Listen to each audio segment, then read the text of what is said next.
Magandang araw sa inyo lahat mga lods. Ngayong araw ay bibigyan ko lang po kayo ng ilang update dito po sa pinipisa po naming F2 na itik Pinas. Kung ilan na ba yung hatching rate niya at kung ano yung mga obserbasyon ko yung kaibahan niya sa itik Pateros.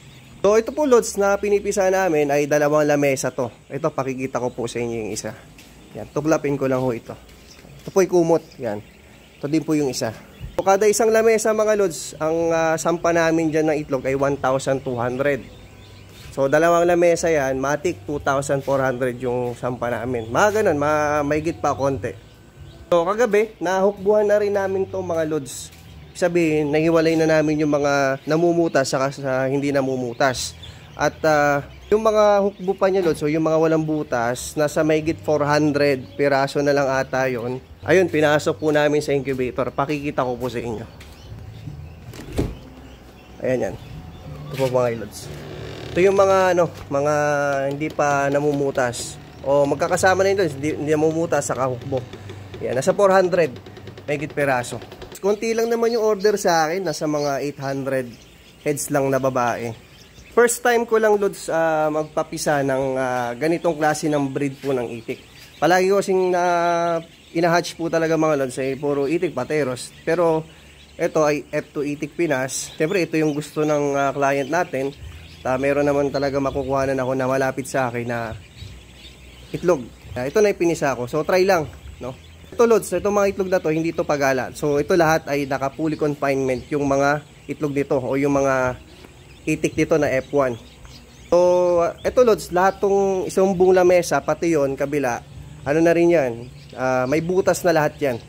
So expected ngayong araw na to, puputok na lahat to, pisa na lahat yan.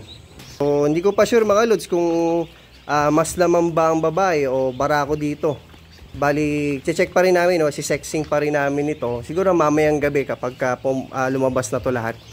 Ang isa pa sa napansin namin dito sa mga sisiw na to, kahit na F2 siya mga lods, dihamak na mas malalaki siya dun sa mga itik Pateros.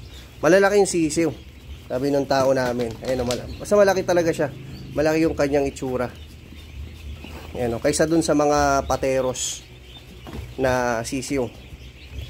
So malaki talaga siya lods kasi sa RTL pa lang yung mga kinukuhanan ko pa lang nito, yung mga itik nakita ko giant na malalaki na talaga. Yan. Saka dito lods, halos pinili namin ito, yung mga itlog, halos pare-parehas yung size ng mga itlog. Halos malalaki yung pinili namin. Yan, kasi malalaki talaga yung itlog lods nitong itlog na to. Kasi F1 yung yung itik Pinas So titignan natin, obserbahan ko pa rin namin mga lods kung ano yung kung mabarako ba to o marami bang babae. Hindi pa alam sa ngayon dahil ito pa lang sila.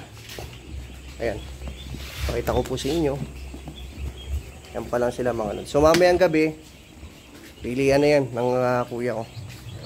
Hintayin natin itong isa, tulungan na natin. Medyo malabo labo yan, tulungan na natin yan. Uy, lumabas ka na rin. Uy, yan, lumabas ka na. Yan, ito natin dyan. Yan po mga lods. So kung gusto ninyo mga lods na maparami agad yung mga itik ninyo, mag table hatcher na lang kayo. Huwag nyong iasa lods sa incubator. Kasi minsan sa incubator lods, pagka hindi mo na bantayan yan, lalo edad niya mga 23 anyos na, sigurado yan overheat ang labas niyan pagka hindi mo makontrol o hindi mo masyadong kabisado. Yung process namin dito lods ng pagha-hatch, same lang din dun sa process namin ng itik Pateros. So ang naiba lang, iba lang yung breed nung mga itik. Yun lang po yung nabago, pero same process pa rin yung ginawa namin. Maraming shoutout kay Kristoy. Siyang namin yan mga lods, siyang nag-aalaga ng mga namin yan, mga seho namin. Siyang tagabantay niya mula pa kagabi, no Kristoy? Puyat na pagka ganito na namumutas na, medyo nakabantay ng konti. Ayan, ginagawa niya mga lods, tinatanggalan na agad ng ng mga shell saka ng mga mga ganito. Yan, kasi makaka-apekto yan load sa ano, sa paglabas ng mga sisiyo pagka di mo natanggal yan kasi malamig yan eh. Yan, tapos mamaya sisiksikin na yan pagka naano na. So yun lamang mga lods, no, at maraming salamat po sa inyo. Please follow po sa aking Facebook at pa-share po nitong ating video.